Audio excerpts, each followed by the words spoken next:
तो आज हम लोग बात करेंगे सर्वनाम के विषय में, और उससे पहले कबीर के एक दोहे के साथ हम अपनी बात का प्रारंभ करते हैं। कबीर जी कहते हैं, माटी कहे कुम्हार से तू क्या रोंदे मोए, एक दिन ऐसा आएगा मैं रोंदूंगी टोए। कहने का तात्पर्य यह है कि जीवन की स्थितियां कैसी भी हों, कितनी भी विकट से विकट हों, एक समय के बाद उन स्थितियों में परिवर्तन आता ही है और हमारे जीवन को सकारात्मक रूप में वह स्थितियां लेकर के जाती हैं।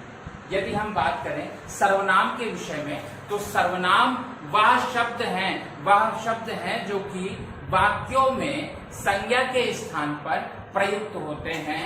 हम कह सकते हैं कि भाषा विज्ञान और व्याकरण में सर्वनाम वह शब्द हैं जो संज्ञा या वाक्यांशों के स्थान पर प्रयुक्त होते हैं। यदि सर्वनाम के भेदों पर हम चर्चा करें तो मुख्य रूप से सर्वनाम 6 प्रकार के होते हैं।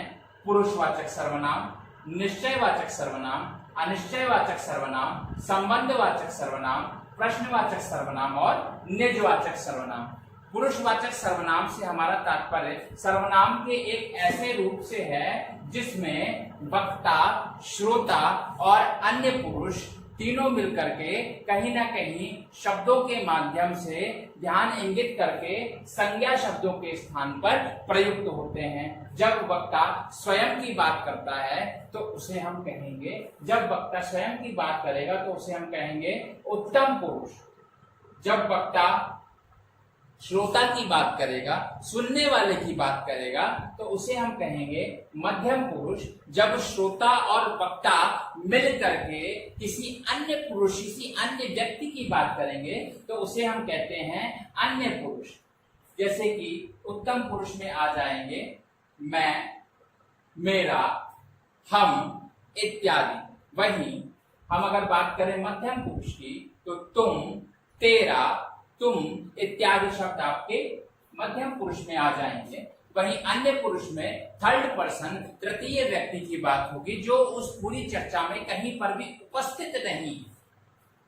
जैसे कि वे, वे दोनों, वे सब इत्यादि शब्द आपके अन्य पुरुष, तृतीय पुरुष में आएंगे।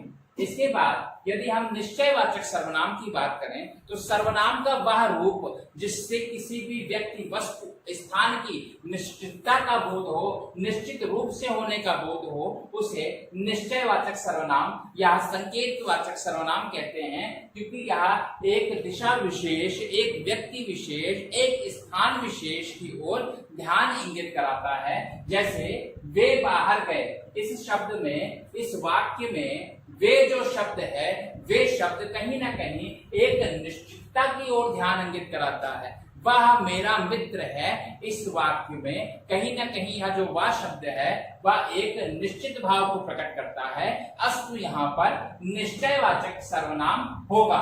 वहीं अनिश्चयवाचक सर्वनाम की बात करें जहां पर अनिश्चितता का बोध हो, जैसे कोई, कुछ, कोई दरवाजे पर खटखटा रहा है, कुछ तो गड़बड़ है इत्यादि शब्दों में अनिश्चयवाचक सर्वनाम का प्रयोग हुआ है।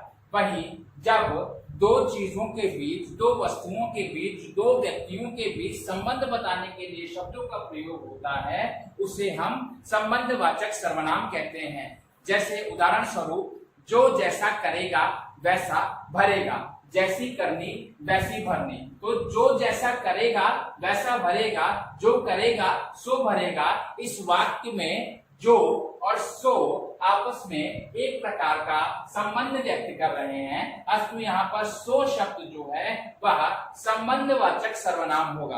प्रश्नवाचक सर्वनाम जब किसी प्रकार के प्रश्न की बात हम करते हैं, क्या, कौन इत्यादि इत्यादि।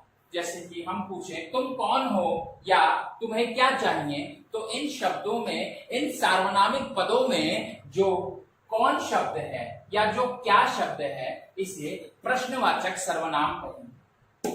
वहीं यदि हम प्रश्नवाचक सर्वनाम की इस प्रकार से बच्चों, हमने सर्वनाम के पुरुषवाचक, निश्चयवाचक, अनिश्चयवाचक, संबंधवाचक और प्रश्नवाचक सर्वनाम के बारे में पढ़ा।